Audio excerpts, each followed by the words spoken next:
Lupa serahkan Allah. Ini bagian itu yang mau saya sampaikan.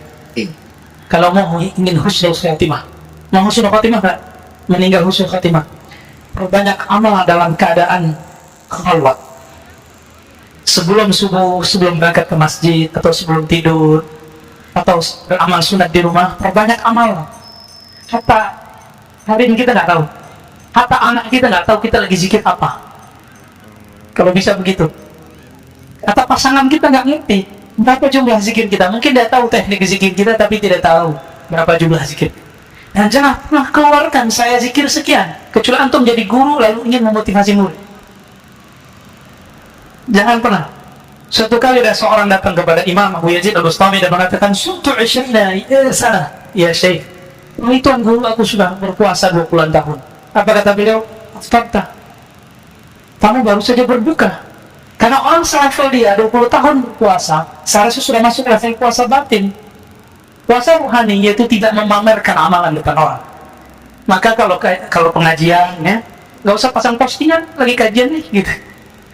Kalau dulu unik, lagi dengerin azan di Masjidil Haram, lagi dengerin azan nih, pakai lagi azan di Masjidil Haram. Allahu Akbar. Nggak usah ya.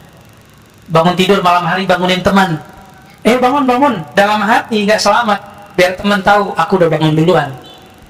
Hati mainannya setan halus tapi nyata, itu beda. Halus dengan nyata dengan tampak ini pasti dia fisik, tapi kalau nyata kadang-kadang halus tapi terasa aja. Rasakan saja dialog hati kita bertengkar ketika kita mau pamer. Benar ya? Itu yang pertama. Yang kedua, teman-teman, tunjukkan kepada Allah bahwa kita hambanya, baik dalam sunyi ataupun keramaian. Itu sama. Ini ciri-ciri orang yang lulus khalwat, walaupun tidak khalwat 10 hari, tapi antum lakukan ini setiap hari. Mencoba kualitas zikir dan amalnya sama ketika sendiri dan sama ketika bersama orang. Insya Allah ini sudah berhasil disebut khalwah dar anjuman, kata Syekh Naqsyaband. Berkhalwat dalam keramaian. Al-khalwah fil jalwah. Begitu kata Maulana Imam Khalid ya, Ad-Dimashqi Al-Baghdadi. Berkhalwat tapi dalam keramaian. Inilah ajaran Imam Ghazali yang dia wariskan dari Abu Ali Al-Farmadi, bersambung kepada Rasulullah Sallallahu Alaihi Wasallam. Maka sebaik-baik orang bukan yang menjauh dari manusia, tapi sebaik-baik orang yang dia bergaul dengan manusia tapi kalbunya tetap bersama Rabbun Nas, Allah Subhanahu wa Ta'ala. Panitia apa? Ini sampai ada azan masih lanjut ya? Oh ya, saya ingat saya begitu ya. Lalu ketika antum berkhalwat ya, berarti kita lanjut dulu deh. Ada wali cerita, ini kan sempat rame sebelum puasa. Ada seorang Habib dibully karena dia cerita tentang gurunya atau Habib Fulan bisa bertemu Allah 40 hari sehari semalam gitu ya. Apa itu cerita baru, cerita lama? Itu sebenarnya sudah banyak di kitab. Cuma orang yang jarang baca kitab menganggap itu aneh. Saya mau tanya, antum masih ingat hadis al-ulama warasatul anbiya? Ulama pewaris para nabi. Nabi Adam ketemu Allah nggak? Ketemu Allah. Nabi Musa dialog dengan Allah nggak? Dialog. Nabi Isa, Nabi Muhammad, semua nabi itu punya pertemuan dengan Allah dengan cara yang berbeda. Yang sempurna cuma Nabi Muhammad, sama sendal-sendalnya dibawa ke aras. Ini bedanya. Nabi Musa pingsan dulu baru merasakan hadirnya Allah. Padahal Nabi Musa sudah berdialog dengan Allah berhari-hari, 40 hari. Nah di sini dikatakan yuhka Nabi Yazid. Jadi Abu Yazid ketika dibuat khalwat, Abu Yazid ini ulama salafus saleh, wafat tahun 261 Hijriah, sama dengan Imam Muslim, pengarang Sahih Muslim. Apa kata beliau? Ra'aitu Rabbi Azza wa Jalla fil manam. Aku melihat Allah Ta'ala dalam mimpi. Mungkin nggak? Dalam mimpi loh? Mungkin. Cuma kalau nggak percaya, buka kitab Ta'bir Mimpi karya Ibnu Sirin, An-Nablisi, dan banyak ulama. Ada di situ ru'yatullah, melihat Allah Subhanahu wa Ta'ala. Fakultu kaifa ajiduka. Lalu aku bertanya, ya Allah, bagaimana cara aku menemukanmu, bertemu denganmu? Faqal fariq nafsak wa ta'al.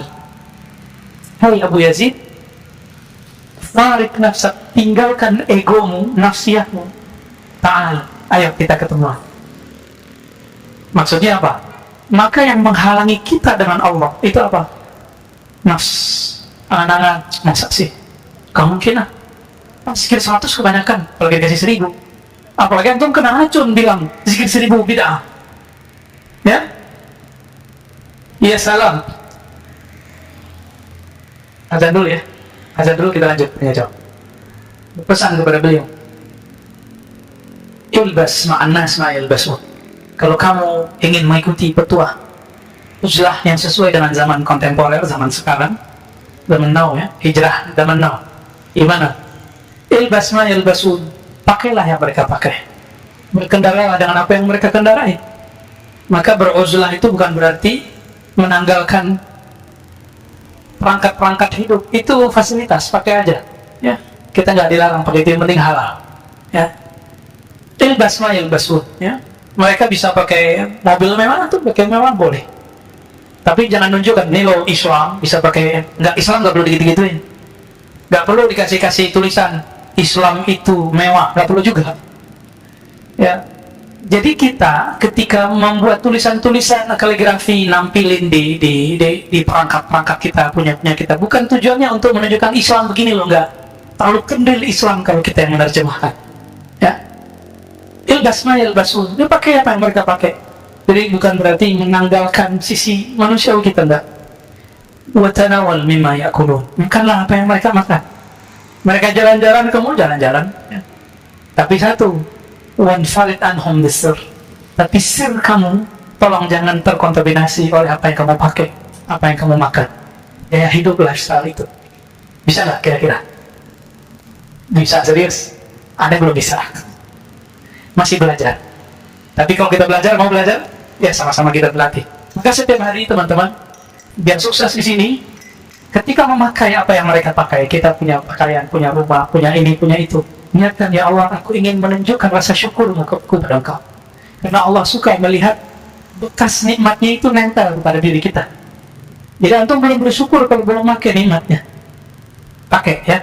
Jadi jangan sembunyiin. Zuhud bukan berarti menanggalkan perangkat-perangkat kemewahan itu. Makanya Nabi itu setiap istrinya ada rumah. Setiap rumah itu ada khadamnya. Setiap istri Nabi diberikan kendaraan. Jadi Rasulullah itu kaya, Pak. Antum kuat nggak? Punya istri 9, masing-masing punya pembantu, punya rumah, lalu punya kendaraan yang terbagus di zamannya. Kendaraan Rasulullah paling bagus Pak sekarang. Paling bagus, nggak ada yang lebih bagus dari kendaraan Rasulullah. Kalau sekarang ya Mercy lah, BMW. Sekarang apa yang bagus? Kayaknya ada yang lebih bagus lagi. Itu pakai Nabi. Jadi Nabi nggak main-main juga. Itu fasilitas dari Allah Subhanahu Wa Taala. Tapi kalbu beliau tidak pernah nyantol kepada dunia. Ya.